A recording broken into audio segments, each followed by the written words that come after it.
What the hell is going on, people? This is Periodic, and today we are doing a live reaction for Toriko 389. Toriko 389. Um, Obviously, in the last chapter, some crazy stuff happened. We know that Toriko was fed both God and Center, and ate his red ogre appetite demon, who gave up himself willingly. He also punched Neo and sent him all the way across the earth. And he also knows that Neo is not gone, because speaking to Katsuya, he asks him to for Neo to show himself. So I may just start referring to this guy as Neo from now on, because we don't really know. So I'm going to call him Neo just so everyone understands. The majority of the 8 kings seem to have been revived or are being revived. Bambina's up and ready. The remaining 4 heavenly kings are up, and Komatsu and gang are ready. But Neo is planning on crushing the earth. Maduro also shows up with Starjun that he applied knocking on before Starjun died. So Neo seems like he's about to crush the planet, because he does this huge fist thing, and he's going to destroy the entire planet by crushing it. But Pear shows up, and he says not to despair. At the same time, Aimaru shows up to Area 0 and bursts through that weird liquid that he was in, and to reveal a land of nothing but food, with a giant volcano exploding more food. So let's find out what the heck is going on. This chapter is titled "The Flavor He Can't Stand," a veritable gourmet utopia. So he shows up, he's all covered in the weird crap, and he's seeing all this food stretching from towards the eyes. Can see it's a ridiculous amount of food. He's like, what is this place? And he looks down, and a plant sprouts out, and it's sprouting even bigger, and it's getting these crazy vines with leaves, and fruits are popping out. It looks like tomatoes, and a ridiculous amount of tomatoes just popping out of it, growing. A massive palm tree just grows out of nowhere. Huge bananas grow. He's like, all these ingredients, they're just sprouting up one after the next. So this is the place where all life was born. The very origin of gourmet cells, Area 0. So this is where the original gourmet cells landed onto the planet. So it's just sprouting up food. He's like, ingredients and their savory flavors are all just oozing and dripping from everything. Rather, they're erupting. So this is the world 35,000 kilometers beneath the Earth's surface. Good. So he went freaking deep. Originally, only those who were graced with God's blessing were able to enter Area 0. Does he actually mean God the food? As any ordinary person trying to reach this plate would have all their energy sucked out by the special properties of the mantle, sucked out to the point that they ended up a dried up husk like a mummy. Aimaru was originally a practitioner of eating diseases, who would eat disease bacteria and pathogens, by deliberately eating to the point where he would be straining his very life. And controlling bacteria, the one organism said to be the very first to be born and thrive within any hostile environment, he forged an incredible adaptability within himself through rigorous and severe discipline. But the true reason he was able to make it here was because of the great power that guided him and aided him, a power invisible to his eyes, gourmet luck, though he hardly even had a moment to notice, even if he could. So all of the gourmet luck spirits are like carrying him through, which is pretty awesome, because where he found himself after that, unbelievable. Among these mountains of ingredients here, he's looking down at something, I can't really notice what it is, are so many more that I've never seen before. Yeah, so like these very weird plants and foods on the ground. The savoriness of the earth turns into new ingredients here in this place. They're being reincarnated, and they're still growing all the while. So it's like this weird pineapple type spicy thing with like a weird egg inside of it. Strange apples in the background. More explosions, geysers of food just popping behind him. 2 of them. Over there, Center is gushing out. Boom, just geysering like crazy. He's like, this is bad. The earth is gonna explode. And so there it is, Neo holding the world in his hand. He's got the whole world in his hand. He's planning to crush the entire earth all at once. Go on now. Let me hear them. Your screams of despair. Madora's like, minority. And then, snap, he's like, in that case, I'll just open up my hand instead. So you're just playing around. Well, from the very start, I could have crushed an attack like that without even breaking a sweat. So Madora's, his demon comes out behind him. He's like, Madora's gourmet cells. Meteor laser. These massive lasers blasting Neo's hand, Neo's giant palm. He's like, so you finally brought it out. Your gourmet cells demon. So how are you going to deal with this many? And there's like, so one of the hands completely withered. 1, 2, 3, 4, 5, 6, 7. 7 other hands are coming at the world. He's like, is that all you've got? More importantly, you should worry about your own body. And there's Toriko with jumping at him with jet knife. And Neo's like, jet leg knife. Boom. Hits him right in the torso. He's like, again, he blocks it with his hands. And there's Bambina from the side. Oh, yeah. Bam. Punches Neo on the side. He goes flying. Slamming against the earth.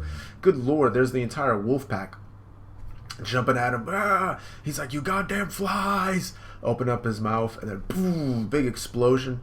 Brunch grabs the chefs. He's like, they're like, he's like, oh crap, oh crap, oh crap, oh crap. Jumps out the way. Komatsu, that's no place for you guys to be. Brunch, thank you. I'm the one who should be thanking you. You guys did a great job preparing God. He's like, actually, I had help from gourmet spirits from within God. He's like, gourmet spirits? Just like what happened with another. To be honest, I just think I hadn't ever noticed before. But I think he's been lending me his strength for a long time. Who the hell is this? Long hair. Could be Madora. Weird pants on. Could be Froz, though. To be honest, because Froz has a very long hair when she goes into her gourmet demon form. But I think he's been lending me his strength for a long, long time. He's like, you're wrong, Komatsu. Because that's your gourmet luck. That person? Oh, is that his gourmet demon? That'd be dope. Even without ever saying a word to me. She taught me so many things. That's Froz. The only thing I asked her when Toriko and all the others eat this planet's full course. Won't their bodies be taken over by their gourmet cell demons? No. As long as they've eaten their compatible ingredient, they'll be fine. Compatible ingredient? It's something you decide for yourself. Something that is wholly unique in this world. A full course that is yours and yours alone.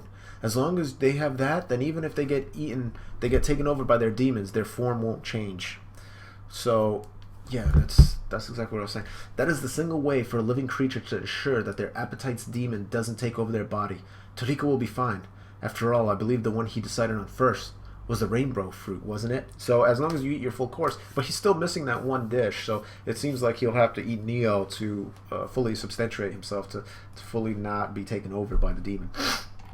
So this is definitely Froz, because Froz had that form once she went into her crazy demon form. So there it is. It's the rainbow fruit. So flashback, this dude's crying. That's right. He's still crying. He's crying a lot. The rainbow fruit. And we went there together. That ingredient was surely the right one for you and Toriko. A compatible one. I'm so glad. So very glad. And Brunch is like, I see. Well, hearing that seriously takes a load off mine too. Oh, excuse me, my mind too. But hang on. If that's true, then how come Akatsuki has ended up turning into that thing? Because it's not his full course. He hasn't eaten it at all. And Brunch looks back. It couldn't be. Like, damn, who the hell is getting eaten? Is that one of the wolves? It could be Bambina. I don't think it's Bambina because the paws are like a wolf. It looks like he's eaten like the majority of the wolves. I can't really tell because it's just, you don't see the head. These damn dogs. They don't do a damn thing to fill me up. He looks to the left. Gourmet luck. Boom. He gets hit. He's like, ah. Opens up his mouth. Madora. Madora just looks. He's like, that bastard. Toriko. Don't move a muscle. He's like, pear? So he's got a weird face. What the hell just happened? It'll be your turn next. So just stay perfectly still. He looks at the side. Pear ends up knocking on him, stabs him in the back. He's like, ugh. He's like, what are you? When I gave the gourmet ID data to you in the human world, that was all done at Akatsuki's command. What? Why? But the reason why was not just to tell you Neo's capture level. Our real objective was to tell you his gourmet cell's color and give you data on his food preference. Interesting. His color and preference. Neo's gourmet cell's color is black. A jet black demon that swallows up everything. Neo's appetite will devour any and everything, no matter what it is. But be it natural organisms or artificially created ones, or even raging natural disaster, they're all nothing but ingredients to him waiting to be devoured. And that includes gourmet luck. So he's like sucking the gourmet luck out of Midora. And as you've already discovered, his favorite food is despair. But its opposite holds true as well, and provides us the most valuable piece of information. The one flavor he can't stand. The one flavor he can't stand? Love. That is anger. Oh, of course. What I'm doing now is changing your very thinking and preparing your emotions to rise to the surface. Taste change. Now feel your anger, Toriko, and feed that anger and rage to Neo, for that is the one and only way to defeat Neo. He's like, Urgh. Opens up his mouth. He's like, Bloop. Was that all, Midora? Gourmet punch. Boom. Hits Midora super hard. He's like, Ugh. Now that you're all out of gourmet luck, that means I can finally kill you once and for all. Pear's like, Katsu. What is Pear thinking? Alright, so very interesting. I don't know why he wouldn't have just done that from the beginning. Seeing that, what's it called? It was a problem from the very beginning. He must have just not had a moment to do so. Okay, I'm just going back and yeah, so he ate the gourmet luck at that point. That's when he started to eat it. I guess maybe he just didn't have an opportunity to do so, and Pear is doing the taste change move on him to just get him super pissed. Because yeah, he wasn't even pissed when Star June was killed. Like, he was mad, but he wasn't. He was more devastated than he was angry. So Pear is definitely preparing Toriko to be as angry as possible. And it makes sense that Neo would not want to feed on anger, because anger means that you still have motive, whereas despair means that you've given up, and that's what he loves. And so the exact opposite of it wouldn't necessarily be love, because you can also love and give up. It's a complete straightforward mission of blind anger, of making sure you do the deed. So Toriko, in a blind rage, has no despair whatsoever, because you're solely focused on destroying your enemy, whatever the case is. So this dude has eaten the food luck, but I don't believe he will absorb it, because it's not compatible with him, most likely. And he does hit Midora, but Midora doesn't explode, so that's a good sign. And he just has blood coming out of his mouth, so that's also a good sign. So it doesn't look like he'll be dead from it. But pretty good chapter overall. Good battle as always. Wasn't as hype as the other ones, but it was pretty good.